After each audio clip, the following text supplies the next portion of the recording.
One of the strengths of the cycle of Shostakovich symphonies that Vasily Petrenko recorded with the Royal Liverpool Philharmonic was his convincing performances of some of the lesser-heard works, scores that are often dismissed as emptily rhetorical.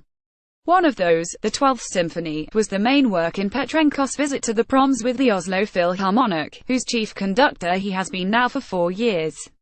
This was only the second performance of the 12th Symphony at the proms. Malcolm Sargent conducted the London premiere there in 1963. It was Shostakovich's third attempt at composing a Lenin symphony, a programmatic work celebrating the success of the 1917 Russian Revolution. Material for the first of them, shorn of its programmatic associations, had eventually become the 6th Symphony, and despite its subtitle, The Year 1917, the 12th is not graphically programmatic either. The movements all have descriptive titles. The first is Revolutionary Petrograd, the finale The Dawn of Humanity, but otherwise it follows a conventional symphonic scheme. It's certainly not top-drawer Shostakovich, and by the time it reaches the end of its over-protracted finale, we've heard more than enough of the motto theme.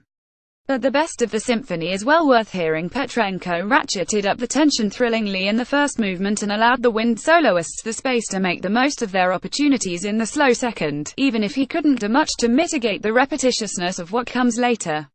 The orchestra, which made its mark internationally when Maurice Janssens was its music director in the 1990s, remains a top-class ensemble.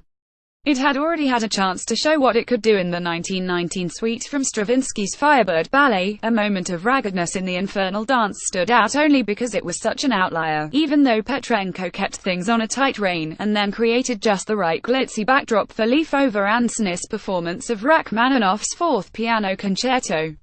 For all the polish in Anson's playing, there was just a touch of brittleness about it all too, which wasn't inappropriate.